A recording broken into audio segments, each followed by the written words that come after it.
पर द्वादशी के दिन शास्त्र वर्णन करता है कि पहला गासा जो मुंह में जाए वो चावल का जाना चाहिए, तब एकादशी का पुण्य मिलता है। हमारे यहां तुलसी के कुंड का भी विधान है। गोल कुंडा है ऐश्वर्य देगा, चौकोर कुंडा है। आप लोग कई बार देखे होंगे किसी किसी के यहाँ चौकोर तुलसी का क्यारा होता है, कुंडा होता है, वो वंश बढ़ाता है। षडाकृति का है, वो धन देता है, संपदा देता है। दोष हमारा है, हम तुलसी के कुंड के नीचे शंकर जी को रख देते हैं। क्यों? कि यहीं तुलसी जी को पानी चढ़ाएंगे, यहीं शंकर जी को चढ़ा देंगे। दोष है। तुलसी के कुंड के नीचे हम सर्पदेव को रख देते हैं, नाग देवता रख देते हैं, पानी चढ़ाएंगे, पात्री रख देते हैं। नहीं, हम सबको स्वयं अगर गलती करते हैं तो स्वयं को भोगना। कैसा कुंड हो, 7 तरह के कुंडों का व्याख्यान तुलसी के रूप में कहा गया है महाराज। पहला गोल, दूसरा चौकोर, तीसरा षडाकृति, चौथा त्रिवेणी, 3 कोने वाला कुंडा। शास्त्र कहता है जिसके मार्ग घर में टुकड़े हो रहे हो, घर विभाजन की ओर हो रहा हो, तो 3 कोण का कुंडा घर में रखकर पूजा करने पर परिवार एक हो जाता है। 5वां, गार्डन में बिना कुंडे का, बिना कुंड का जो तुलसी का पौधा रोपित होता है, बिना कुंड के एक बगीचा जैसा बो दिया जाता है, तुलसी तुलसी उत्पन्न हो जाती है। महाराज वहां पर संपदा तो रहती है पर चिंता बहुत रहती है, टेंशन बहुत रहता है। क्यों? घर के दरवाजे के बाहर इतनी सारी बगीचे में तुलसा कर दी।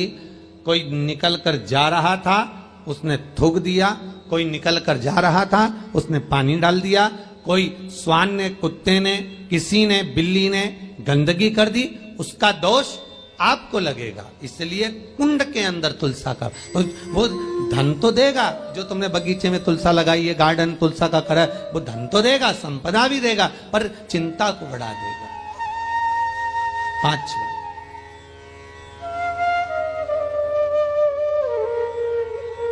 महाराज 6, तुलसी के कुंड को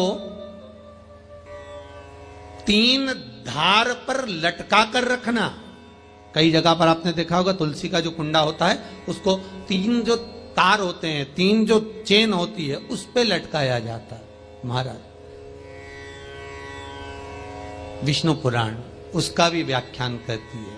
महाराज वहां व्यक्ति के कार्य उन्नति की सीढ़ी की ओर बढ़ जाते हैं। जैसे भोजन की थाली लग गई, भोजन तैयार हो गया, बस खाने बैठे हो और थाली खसक गई, समझ लेना कि तुलसी को अधर पर लटका कर रखा है। इसलिए कार्य तो हो रहे हैं, बनने वाले हैं, 4 दिन बाद ये काम होने वाला है, 8 दिन बाद ये काम होने वाला है, लग रहा है कि इसमें इतना फल मिलेगा, लग रहा है इस व्यापार को करेंगे तो इतना फायदा हो जाएगा, सब कुछ करा, लाखों रुपए लगा भी दिए, थाली मालूम पड़े खसक गई, अधर लटका है तुलसी। 7 क्रम है तुलसी के, ये 6ठा क्रम बताया। तुलसी का 7वां क्रम,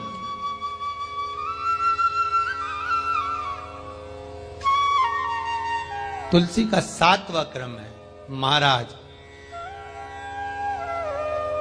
तुलसी का कुंडा जैसा घर के आंगन में है, तुलसी का कुंड जैसे घर के आंगन में विराज रहा है, ऐसा ही छोटा सा कुंड भगवान के लिए रोपित करें।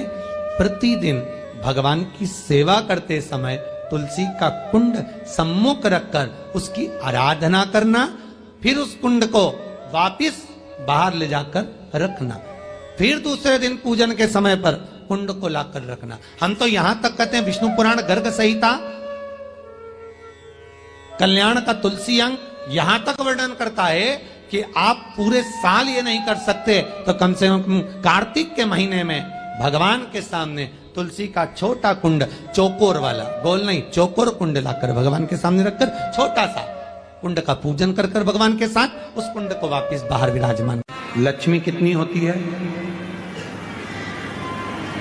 जम के बोलो, लक्ष्मी कितनी होती है? आप लोगों ने वैभव लक्ष्मी की किताब पढ़ी होगी, तो कितनी लक्ष्मी है? 8। गणेश जी कितने होते हैं? अष्टविनायक की कथा सुनी होगी, गणेश जी कितने होते हैं? 8। सरस्वती भी, वीणा देवी भी अपने अलग अलग स्वरूप में विराजमान है।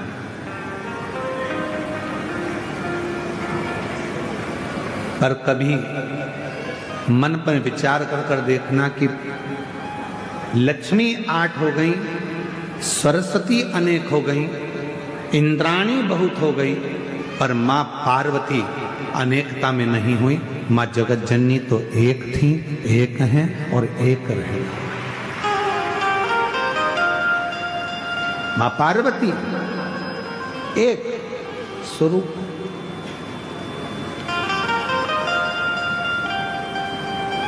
किसी ने पूछा मां पार्वती जी से कि लक्ष्मी जी 8 रूपों में धारण करती हैं, कोई उनको संतान लक्ष्मी कहता है, कोई उनको वैभव लक्ष्मी कहता है, कोई उनको धान्य लक्ष्मी कहता है, कोई उनको कुछ लक्ष्मी कहता है। अनेक तरह की लक्ष्मी की पूजन दुनिया के लोग करते हैं। और मां पार्वती जी आप तो अकेली। पार्वती जी कहती हैं कि मुझे अलग अलग रूप धारण कर कर देने की जरूरत नहीं पड़ती। जो संसार का व्यक्ति मेरे पति देवादिदेव महादेव को शंकर के मंदिर में जाकर शिवलिंग पर जब वो जल चढ़ाता है, आपको पहले भी कथा में कहा कि शंकर का जो ये शिवलिंग है, ये शिवलिंग शिव का स्वरूप है। ये जो जलाधारी है गोल जिसमें पानी गिरता है, ये पार्वती जी का स्वरूप है। सामने से जो जल बहता है उसके बीच में एक मोटी सी लाइन होती है जो भगवान शंकर की छोटी लड़की अशोक सुंदरी है। फिर राइट में गणेश जी महाराज, लेफ्ट में सदानंद कार्तिकेय जी हैं। शिवलिंग के ऊपर जो बूंद बूंद पानी घड़े में से टपकता रहता है वो शंकर जी की 5 लड़कियां हैं, जया, विषहरा, शामरी बारी, दौतली, देव। ये पूरा परिवार शंकर जी का एक ही जगह पर है। तो पार्वती जी कहती हैं लक्ष्मी जी को अपना रूप रखना पड़ेगा। संतान देना है तो संतान लक्ष्मी, धन देना है तो धान्य लक्ष्मी, वैभव देना है तो वैभव लक्ष्मी। पार्वती जी कहती हैं मुझे रूप रखने की जरूरत नहीं है। जो मनुष्य एक लोटा जल लेकर शंकर के मंदिर में जाकर शिवलिंग पर जल चढ़ाता है और वो जल जो मेरे पास बहकर आता है वो अलग अलग जगह से नहीं जाता, एक ही जगह से नीचे गिर जाता है। अर्थात शिव और पार्वती को रूप रखने की जरूरत नहीं पड़ती। जो आया जो मांगा एक ही रूप में उसके भंडार भर दिए जाते हैं, उसको धन वैभव सत्ता प्रदान कर दी जाती है। हमें रूप रखने की जरूरत नहीं। जब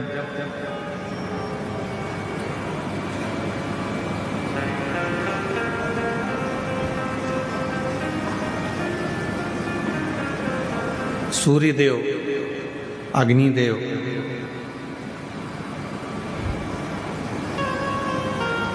इंद्रदेव, भगवान नारायण और भगवान ब्रह्मा, गरुण, वरुण सब भगवान शंकर जी से मिलने के लिए आए, शिव जी से। सबने भगवान शंकर का आदर करा, सम्मान करा, सत्कार किया, आदर किया। शिव जी से पूछा इंद्रदेव ने, मैं आपके लिए हीरे का सिंहासन बना देता हूं, आप उस पर बैठिए। भगवान विष्णु जी ने कहा कि मैं आपके लिए एक अलग से शेषनाग का निर्माण कर देता हूं, आप उस शेषनाग की सैया पर विश्राम करो। ब्रह्मा जी ने कहा मैं आपके लिए कमल का पुष्प लेकर आता हूं, आप उस कमल के पुष्प के ऊपर विश्राम करो। गरुण कहते हैं कि आप मेरे ऊपर बैठ जाओ, वरुण कहते हैं आप मेरे साथ चलो। 33 कोटि देवताओं को आप दर्शन करेंगे, सारे देवता किसी ना किसी चीज पर बैठे हैं, केवल एक देव अधिदेव महादेव ऐसे हैं जो केवल बैठे हैं तो एक पत्थर पर बैठे हुए आपको मिलेंगे, पत्थर पर बैठकर साधना करते हुए मिलेंगे, पत्थर पर बैठकर आराधना करते हुए मिलेंगे। शिव जी की मूर्ति का यदि आप दर्शन करेंगे, भगवान शंकर की मूर्ति का यदि आप दर्शन करेंगे, तो शिव एक पत्थर पर बैठकर अपनी साधना कर रहा, अपनी आराधना।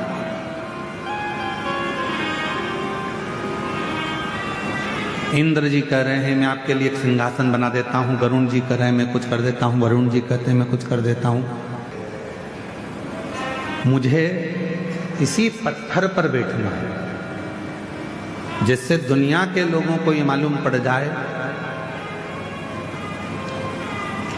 कि भगवान नारायण बैकुंठ में रहते हैं तो शेषनाग की सैया पर हैं, भगवान ब्रह्मा ब्रह्मलोक में रहते हैं तो कमल के आसन पर हैं, और मैं इस मृत्यु लोक का रहने वाला हूं, इसलिए अपनी जमीन को कभी नहीं छोड़ा हूं, अपनी पृथ्वी पर रहता हूं।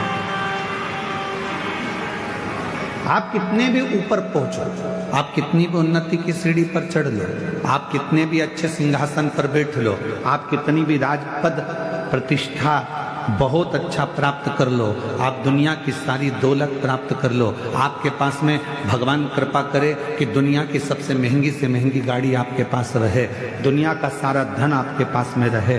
हम तो कुबेरेश्वर बाबा से यही प्रार्थना करते हैं कि आपके पास में खूब दौलत संपदा धन वैभव सब, पर निवेदन है ये सब तुम्हारे पास में हो, उसके बाद भी आप बाबा देवादिदेव महादेव से प्रार्थना करना कि बाबा हमारे स्वभाव को मत बदलना, जैसे आज भी हम नीचे बैठते हैं ऐसे बैठने की हमारी आदत बनाकर रखो, हमारे स्वभाव को ना बदले। सारे देवताओं को देव कहा जाता है और भगवान शंकर को जम के बोलो महादेव कहा जाता है। सारे देवता देव हैं और शिव जी महादेव हैं। देवताओं से भी बड़ा पद भगवान शंकर के पास में है, उसके बाद भी शिव जी एक पत्थर पर बैठकर अपनी साधना को करते।